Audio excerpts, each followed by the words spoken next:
Hey everybody, this is IndieGeek, and today I'm taking a look at Hexcells Plus. So, Hexcells Plus, as you can probably figure out from the title, is kind of a re-released and added onto version of Hexcells, which I don't believe is available on Steam. I think he might be releasing it alongside Hexcells Plus, so I think they might both be available on the same day.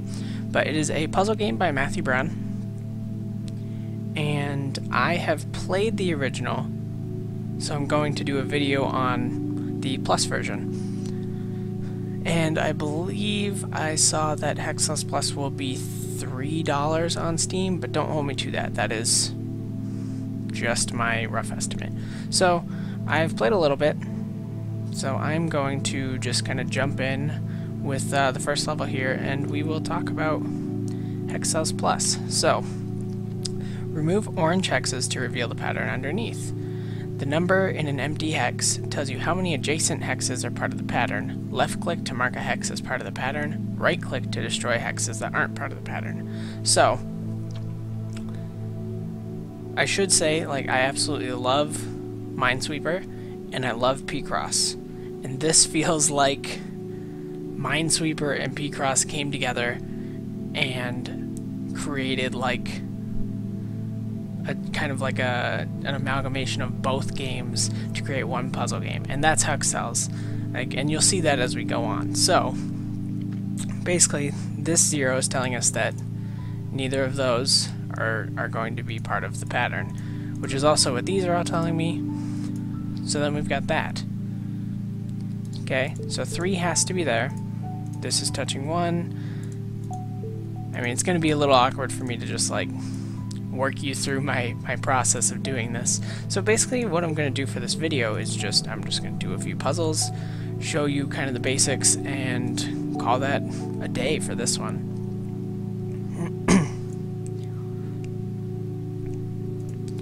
I will say, I play a lot of puzzle games, and this has been the first one in a while that I picked up and just immediately fell in love with. It just made me feel so much like I was playing Picross all over again. And of course I'm kind of referring to the Nintendo DS version of Picross, which I understand that there are other games of Picross and Nintendo didn't create Picross, but I think that's the version that a lot of people know, because the Nintendo DS version was really popular.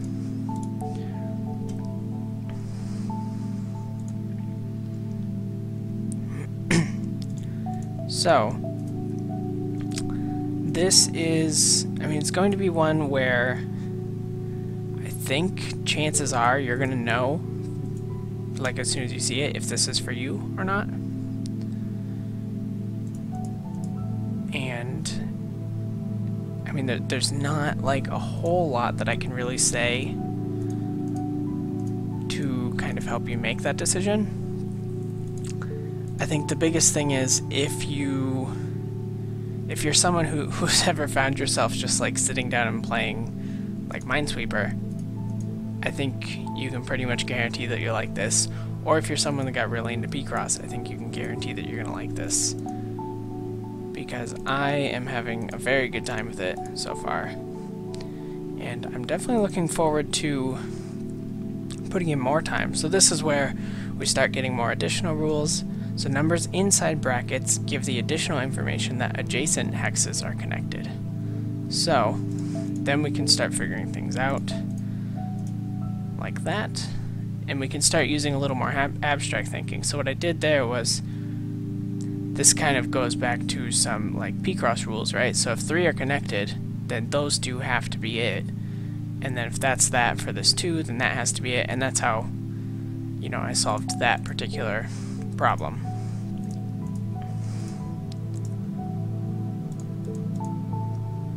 But like I said, I'm not going to talk too much about what I'm doing to solve the puzzles, because I don't know, that makes for kind of a weird video, in my opinion.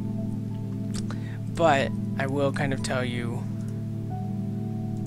like I said, I'll tell you what it's like, because I have, like I said, I've got a lot of experience playing puzzle games. So now we have another rule. Numbers like this, with the dashes around the number, give the additional information that whatever the number is, that number of hexes are not connected. So like, for example, this 2 here, it can't be these 2. So this has to be one of them. And then we know that is there, which leaves us those.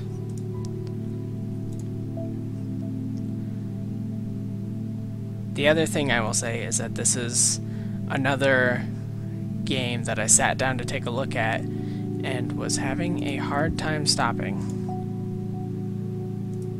because it is really, really good. Sorry, I could be taking my time more, but I'm kind of just rushing through some of this stuff to show you guys what's going on, because there are still a few more rules as well.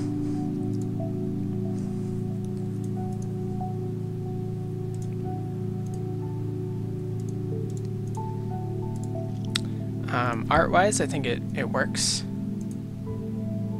I think, you know, there's not much to it, but it gives you everything you need in a pretty simplistic viewpoint here, which I certainly appreciate. I think it's one of those things that you don't really need, you know, you don't need things to be over the top for a game like this. This is like plenty of information to understand everything that I'm doing.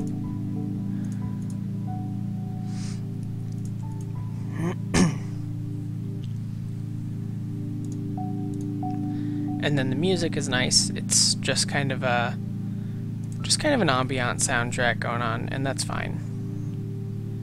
You know, again, it doesn't need much more than that. I will say, if you have played the original Hexcells, this is a little tougher, I've found, than the original was. I don't know if I'm just having a harder time figuring it out, but sometimes it feels like there are things that I just need to guess and hope that I'm right without making too many mistakes. But I'm sure there are ways to figure it all out. I would just have to play more.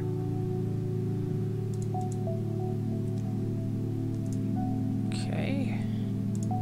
And that. It's already got 3. That makes that. That's good. And that. There we go. And that makes for our first 6 levels. So now I will... Oh, interesting. And I guess it actually shows you... That's nice, I like that. So it gives you a little graphical indication that 1-5, I did not get all of the possible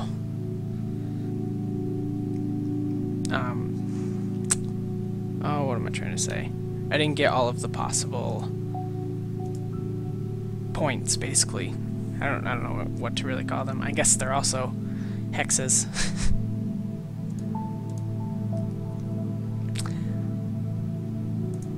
Okay. Oh, that's something I missed. Right, so if it's a 3 surrounded by 4, then each of the 2 edges have to be, if it's got the dashes. So, you know, it's just like Picross where you start to pick up those kind of patterns.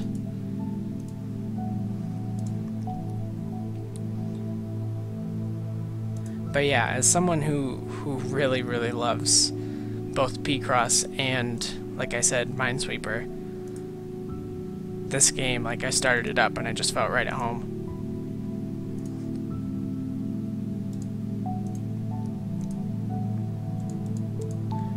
Okay.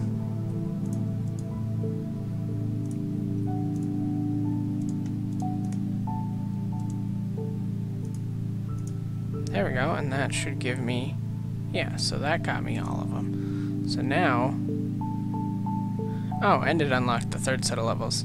So I will go on and I will play the first couple levels of, so this is definitely where I really start to get a Picross vibe. So, numbers outside the grid show the number of blue hexes in that column. So now we can have empty hexes inside that give us kind of a Minesweeper representation of things, and we can have hexes in columns that give us a kind of a more like Picross oriented representation.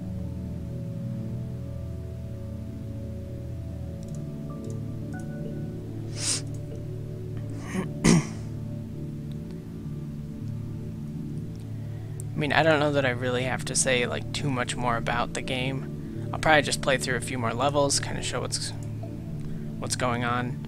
This, I mean, like you saw, this was about as far as I got before, so I don't know. I'm assuming that there are still some more rules to add as well, but there isn't much more to say. Like I said, I think you're gonna know if you're gonna like this. Oh, that was bad. I made some really dumb mistakes there.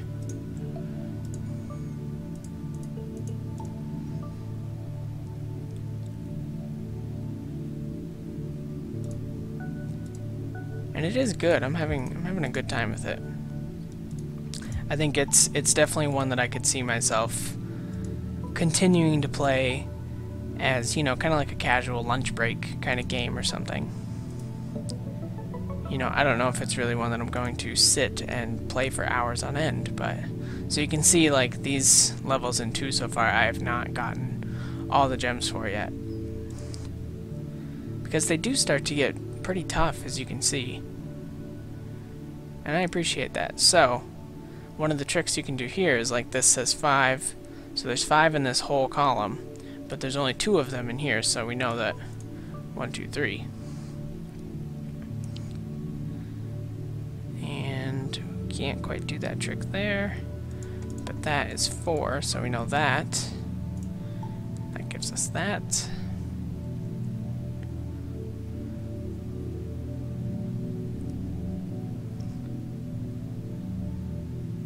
Yeah, so what I'm going to do is I'm probably just going to show off a little bit more of the game. Maybe do another level or 2, and then kind of call it quits.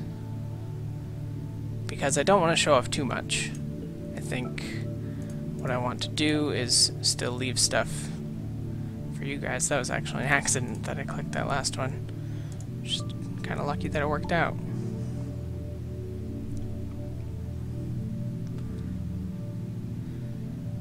The other, like, really big thing that I'm going to mention is that it's really calming. Like, I think just the way the music is and the way the whole thing is presented, it's a really calming game, and I like that. I think that is something that oftentimes puzzle games can provide that sometimes games in other genres can't. It's just a really kind of nice, calming experience. And this game really capitalizes on that.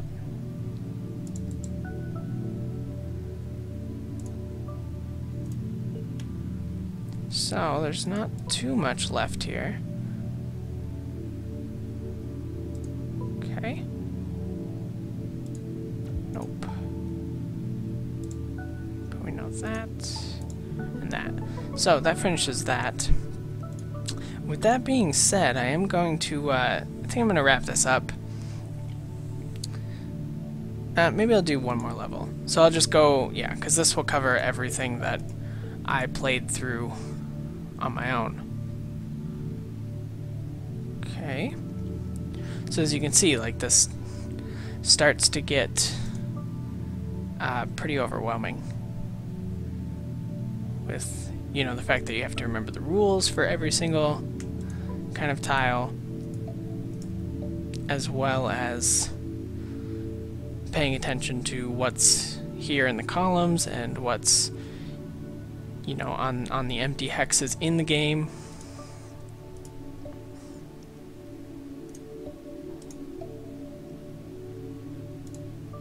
But that's fine. I mean, a puzzle game with no challenge wouldn't be very fun. You know, the problem always with puzzle games is just finding the right balance between being too tough and not tough at all. And I feel like this one does a really good job of kind of reaching that balance in a really good way.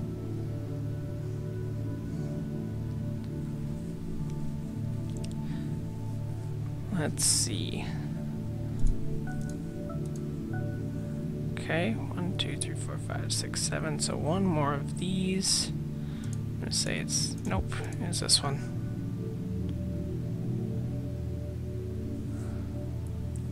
Okay, nope. That was that one.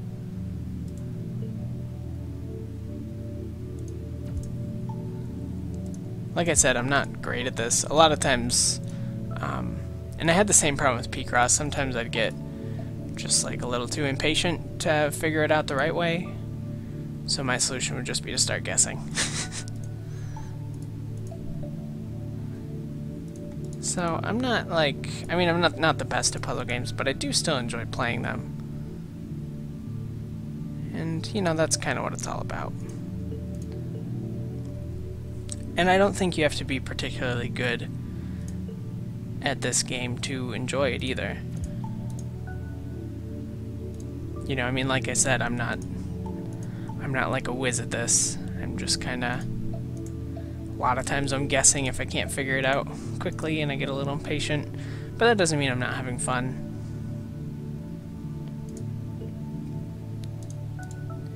Okay.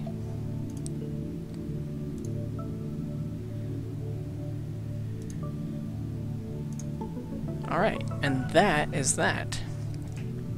So, with that being said, I'll kind of wrap up here. I recommend this game for really anyone who likes puzzle games, and especially anyone who's looking for kind of a nice, just calming experience for a puzzle game. Especially if you enjoy like Picross or Minesweeper, like I mentioned countless times throughout the video. I think this is a really, really good kind of combination of some of those rules without being like too derivative of either concept. It still kind of creates something that's all its own, and I appreciate that a lot. Besides the fact that the game is, if I'm correct, it's only $3, so that is certainly not breaking the bank to pick that up for a puzzle game that, as you can see, has quite a few levels. I mean, there's a lot of stuff that I haven't gotten to, and you need 282 to even get to this point, and I've only got 46 right now, so you could definitely put in a lot of time on this game. So, with that being said, I will kind of wrap up here, so leave comments if you've got anything you'd like to comment on. Subscribe to my channel so you can see more of my videos every single day, and if you like Hexcells Plus, or if you like the Let's Look At series, please consider clicking the like button, because that could help me out a lot, and I appreciate everything that you do to help. So with all of that being said, I thank you very much for watching, and I will see you next time.